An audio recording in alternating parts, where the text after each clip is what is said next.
fiery horse with the speed of light, a cloud of dust, and a hearty hi-yo silver. The Lone Ranger.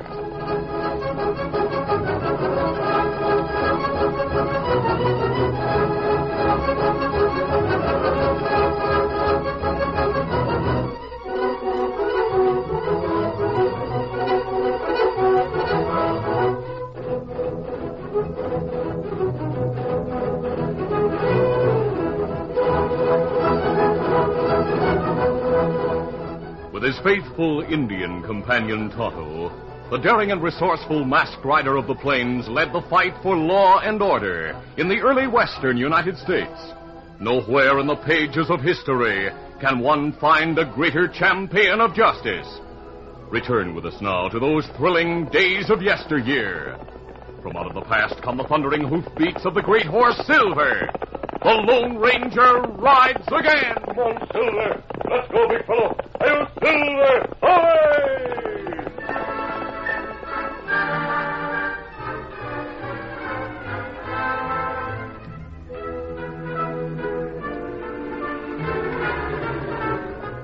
The Lone Ranger and Tonto were riding east from Salt Lake City along the route that was used by the Overland Mail. They rounded a bend, and suddenly they saw 3 Indians pursuing a rider who spurred his horse desperately in a race for his life. Come on, Tonto. We'll help that man. Come on, Silver! Let's count! As silver-shod hoofs pounded the plains, the masked man and Tonto drew their guns and started firing from the saddle.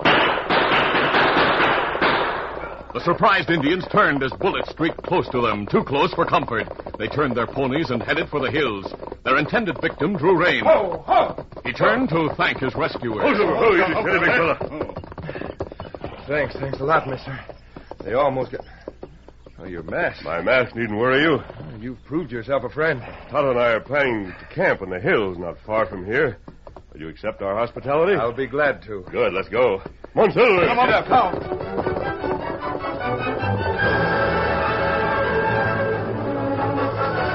As the Lone Ranger and Tonto made camp, their guest identified himself as Ed Creighton and explained that he was a line builder for Western Union. During the evening meal, Creighton was sure that he had found 2 men who could be trusted. He decided to speak frankly. I told you I work for Western Union. Yes, but why are you here? The telegraph line comes no farther west than Omaha. Well, confidentially, we're planning to extend our line to the Pacific. Oh? I've been mapping the route for the transcontinental line. I'm on my way back to New York with a report from my boss, Hiram Sibley. What route have you chosen? The Pony Express route, from Omaha to San Francisco. San Francisco, huh? A transcontinental wire, linking the east and the west. But there's one problem. And I'll admit I don't know how it can be solved. Oh, what's that? Indians. As we move our lines westward, we'll be at their mercy. They'll undoubtedly attack our work crews, pull down the poles, cut the wires. No, not if they're friendly. Try to persuade them to fight on your side. Yes. That's easier said than done. Tonto and I are acquainted with most of the tribes in the west. We may be able to help you. Mister, if you would. Count on it, Creighton. When you return with your work crews, your telegraph poles, and your wires, Tonto and I'll look for you.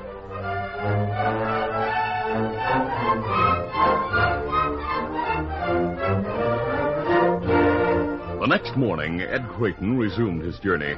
He traveled on horseback, on stagecoach, by mule train and railroad. And when at length he reached New York in 1861, he gave Hiram Sibley a detailed report of his trip. Sibley took the report to Washington, where he secured an appointment with the president.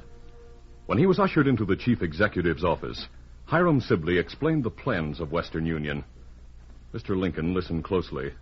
Then he shook his head and said, Mr. Sibley, you'll find no trees for telegraph poles on the plains. Mr. President, we'll haul our trees to the plains. And as fast as you string lines to them, the Indians will tear them down. Indians have burned the homes of many settlers, but that didn't discourage pioneering. We're aware of the difficulties ahead of us, sir, but we believe the job can be done. I envy your confidence, Mr. Sibley. I wish I might share it. But the future appears dark. Fort Sumter has been in a state of siege since January. Unless supplies are sent to our men, they'll be starved into surrender. The Confederates will open fire if we provision the fort. Americans firing on their own flag. Brother against brother. father against son. Civil war. The transcontinental telegraph is vitally important in time of war, Mr. President. I admit that, Mr. Sibley. But war is imminent, perhaps only months away. Even if your scheme were practical, it would take 10 years to string lines to the West Coast. Now go and prove that I am wrong.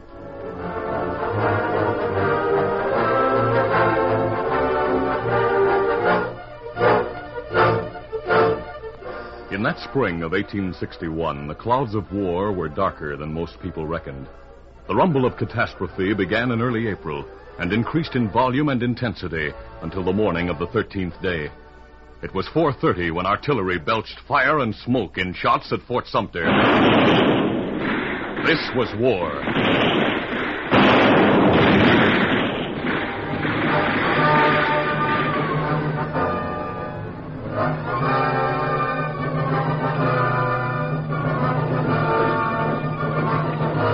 Lincoln called out 75,000 men. Mills, factories, railroads swung into action to provision, equip, and transport a nation at war. Now, more than ever before, rapid communication was required. Mail carried by even the fastest trains was far too slow. The Western Union telegraph offices, equipped by the magic of science for almost instantaneous communication, were swamped with urgent messages. The lines along the eastern seaboard and west as far as Omaha hummed with official orders, reports, and instructions. The telegraph lines ended at Omaha. Westward, news traveled slowly.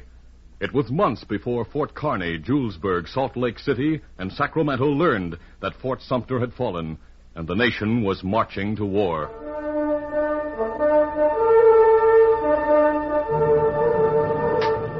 By that time, Hiram Sibley's transcontinental expedition rolled westward. Wagon trains scattered along the route Creighton had mapped. They carried poles, heavy reels of wire, insulators, and batteries to the plains, mountains, and Indian-infested wilderness.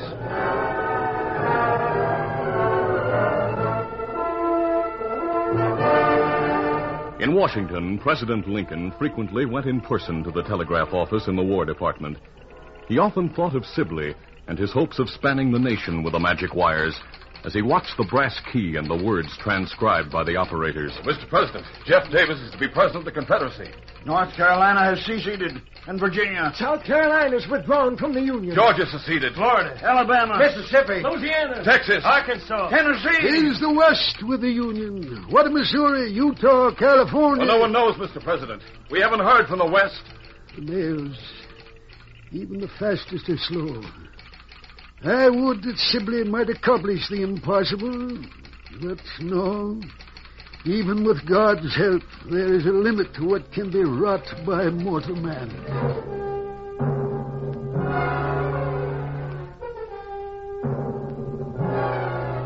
More and more of Mr. Lincoln's time was spent in the telegraph office of the War Department. Here, on a warm July 31st, the president waited tensely for the telegraph key to spell out the news of Bull Run. McDowell was in command of the Union soldiers, and everyone believed the general would win a glorious victory. Suddenly, the quiet key began to pound. Lincoln strode across the room to stand beside it. What is it, Wilson? What's happening at Bull Run? It's bad news, Mr. President. Huh? The rebels have us on the run. Our men are retreating. Berg has won the battle. Retreat. The rebels have beaten us. Our men are running away. The day is lost. The Yanks are falling back to the Potomac.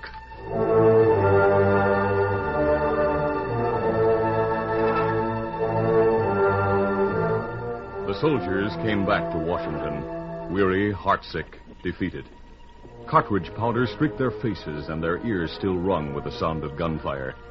For many of the boys and men in the retreating army, it was the first taste of enemy shot. Mr. Lincoln was silent as he stood alone in the window of his office watching the survivors. The wounded and the dead passed through the street.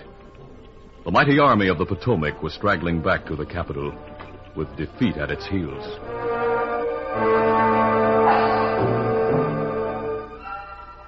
Meanwhile, Hiram Sibley's expedition continued west. Ed Creighton was in charge of the construction of the eastern line, with a man named Jim Gamble in charge of the western line.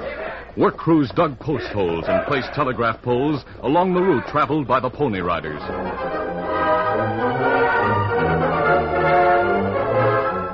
At a point between Fort Kearny and Julesburg, the long poles were planted and wire was strung loosely from post to post, hanging about 6 feet above ground. The weather had been extremely hot. Buffalo was scarce and other game had disappeared. 3 young braves, one of them the son of Chief Eagle Feather, had spent the day searching for food. They were returning to their village at sundown, racing their spirited ponies. Black Hawk, the chief's son, was in the lead. As he rode, he looked back over his shoulder, shouting to his companions. Black Hawk was challenging his friends to match his speed, to overtake him if they could. The young warrior didn't hear his friend's warning. Straight toward the line of poles and low-hanging wire he raced. Then suddenly... The wire caught Black Hawk across the chest. He gasped in pain and surprise and fell to the ground. His friends drew rein and hurried to his side. Standing with his crew some distance away, Ed Creighton had seen the accident. He had mounted and quickly rode to join the 2 Indians and their fallen friend. He dismounted and moved to Black Hawk's side. I saw you fall. How badly you hurt? White man's line. Catch Black Hawk. Knock him from pony. He rode right into the wire. If you've been watching where he was You going... go away. Oh, I came here to help you. Son of chief, not want help. You're the son of an Indian chief? Me, Black Hawk, son of Eagle Feather. Eagle Feather, great warrior. Oh, see here, Black Hawk. I'm sorry you spilled from your horse. You might have broken a couple of Black bones. Hawk, say you go away. I'll help get him back to the village. We help back to village. Tell Chief Eagle Feather what happened to son. Creighton knew Black Hawk had been hurt. The force with which he had hit the wire must have injured his ribs, possibly breaking one or two. But worse than any physical injury was the humiliation Black Hawk had suffered. With 2 of his friends as witnesses, he, the son of a chief, had been knocked from his horse and sent sprawling on the ground. The loss of dignity was enough to arouse any Indian. It would surely arouse the enmity of the Indian chief. That night, a scout named Soda joined Creighton as he stood beside the covered wagon studying the horizon. Yeah, look at those hills, boss. Every one of them is alight with Injun signal fire. I see them, Soda. You know what they mean? They mean trouble. Injun trouble. I was afraid of this. I wish I knew where to look for them. You don't have to look for them, boss. Those fires are blazing bright enough for anyone to see. I'm not talking about fires, Soda. I'm thinking of men. A masked man and an Indian. They saved me from redskins once. And I've a feeling I'll need help again. Mighty soon.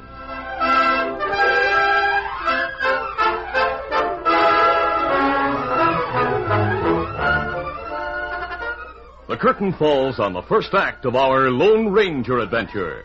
Before the next exciting scenes, please permit us to pause for just a few moments.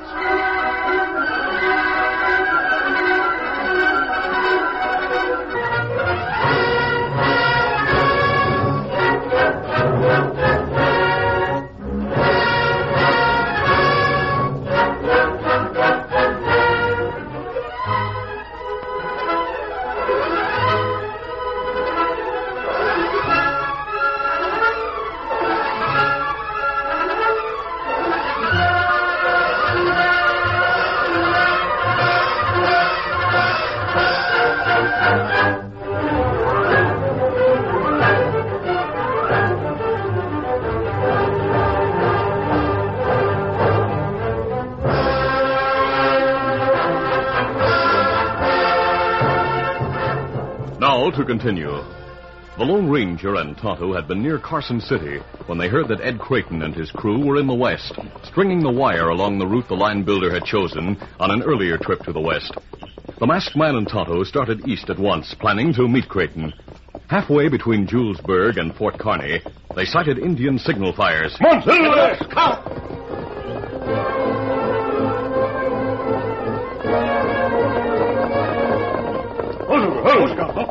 The Lone Ranger and Tonto drew rein at the edge of the Indian village. They dismounted and made their way on foot past the wigwams that surrounded the council ring. They stopped and stood in the shadows of a wigwam in the center. They saw Chief Eagle Feather wearing his war bonnet, and the painted warriors of the tribe gathered around the council fire, their attention fixed on the chief.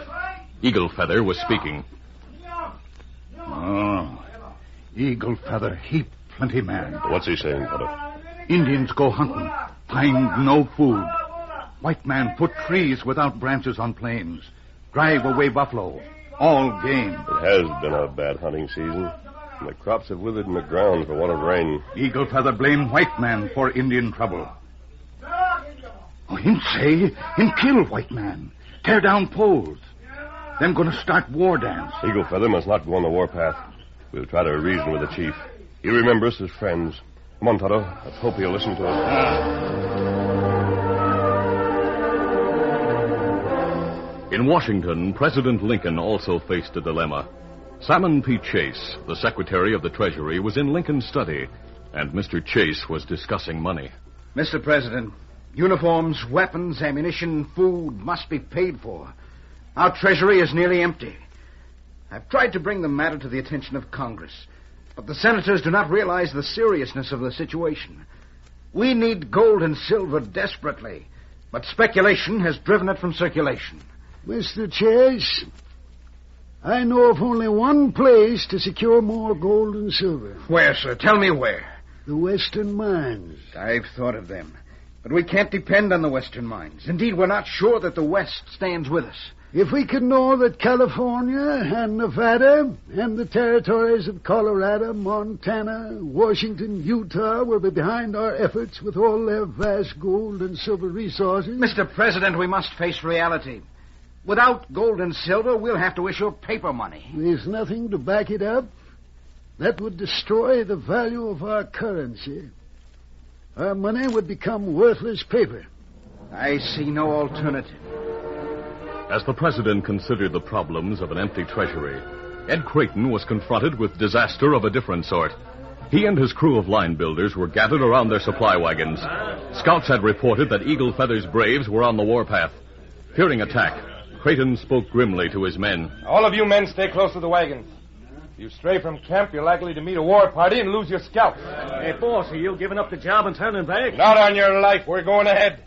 We continue setting the poles and stringing the wire. Now, if the Redskins want to fight, we'll give it them. That's a ticket. We have rifles and plenty of ammunition. And we'll pass out extra ammunition.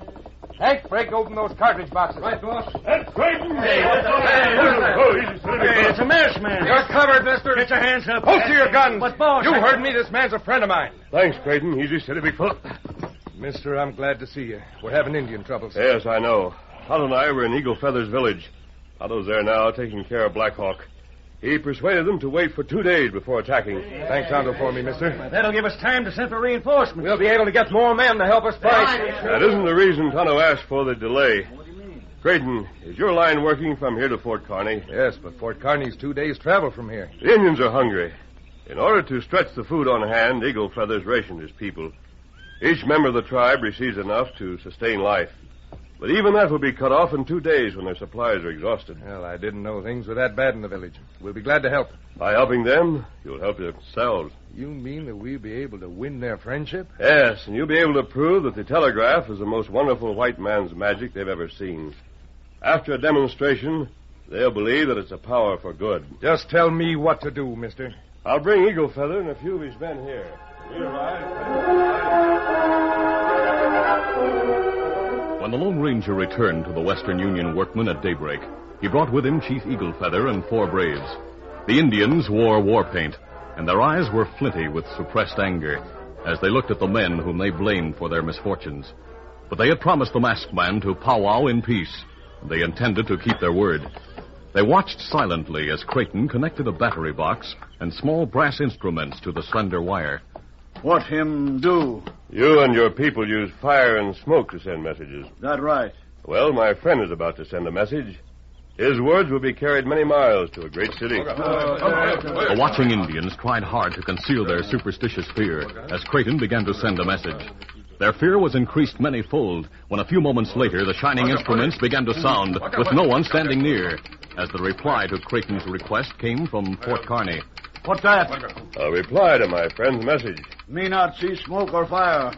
How message sent? The words travel through the wire. Okay. Creighton, Chief Eagle Feather might be interested in knowing the message you sent. I asked for several wagons of food for the chief and his people. How food get here? In wagons from Fort Kearney. They should arrive in 2 days.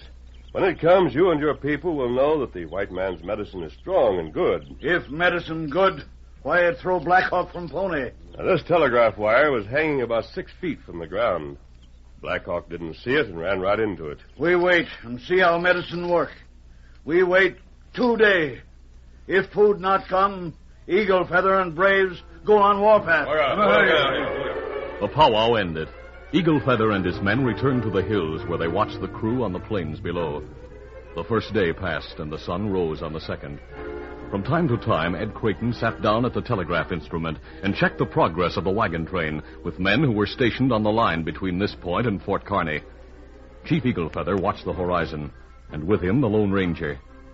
It was nearly sundown when the grim-faced chief said, White man, lie to this chief. Food not come for Indian. The sun hasn't set, Chief Eagle Feather. There's still time for the wagons to come. When sun go down, my people fight. Tear down white man's medicine. As the chief spoke, the big wagons came into view. The Lone Ranger saw them and smiled. Chief Eagle Feather saw them and stared in wide-eyed amazement. In camp with his men, Ed Creighton saw them and shouted, There it is, boys! The wagon train from Fort Kearny! We don't have to fight the Redskins! Let's go put them on our side! The Western Union men escorted the wagons to the Indian village. Bonfires were built, and for the first time in many weeks, the Indians had food enough for everyone in the tribe. Chief Eagle Feather stood in the council ring with the Lone Ranger and Ed Creighton. Creighton said, This is the first of a series of wagon trains, Chief. We'll keep you supplied with food till the dry spell's ended, and you have crops enough to feed your people. No, this chief know white man's medicine plenty strong, plenty good. Me glad masked friend and Tonto come. Stop Indians from starting war. There'll be no war, Chief. That right. Good. Now what, Ed? Now we'll go back to work, mister. And I hope you'll stay with us till the job is done. Tonto and I'll be nearby, but from now on, it's up to you and your men. From now on, you'll see real speed, mister. Word of the power of the telegraph spread rapidly among the western tribes. As the work progressed, the Lone Ranger and Tonto found increasing numbers of Indians ready to help make white man's medicine. There was an abundance of manpower to cut and trim trees, haul them into position, and set them firmly in holes.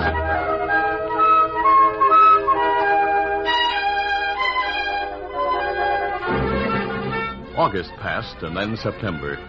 The line was extended to South Pass and Fort Bridger, while Jim Gamble's crew strung wire from San Francisco, Sacramento, Carson City, and Fort Ruby. Creighton and Gamble raced to close the gap, linking the line from east to west. In New York City, Hiram Sibley maintained telegraphic contact with Creighton and with President Lincoln in Washington. He reported to the president how the friendship of the Indians had been won.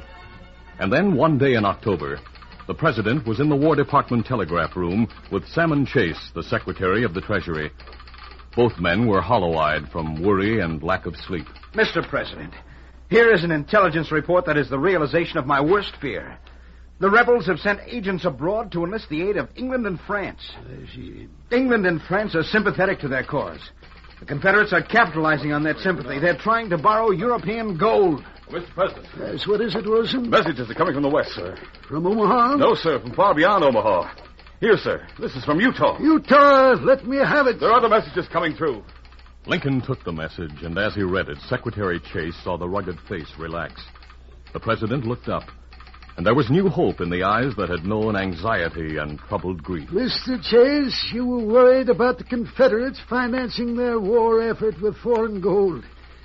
Sir, we shall finance the Union with our own gold and silver. But, Mr. President, how? This message is from Brigham Young in Salt Lake City. It says, Utah stands firm with the Union.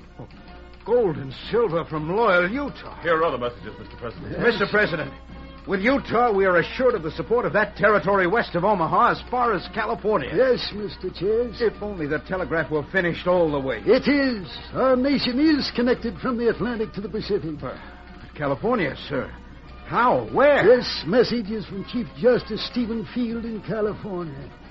He says that California pledges her loyalty and her resources to the Union. Then the telegraph has been extended to California. But it cannot stand. The Western Indians are hostile. They'll tear down the poles, cut the wire. Yes, that's what I thought. But Mr. Sibley informed me that the friendship of the Indians has been won. But how? Mr. Sibley reported that one man was responsible for winning the cooperation of the Indians. A masked man, sir. I've heard of a mysterious masked rider in the West. He's helped several officials in the government before. He's helped us again. To think of it. A nation united. Now, sir, if the Confederate States of the South were back with us. They shall be, Mr. Chase. The struggle may be long. It may be bitter. But with the aid of Western resources, we are assured of victory. The future will see a truly United States of America, thanks to the efforts of the Lone Ranger.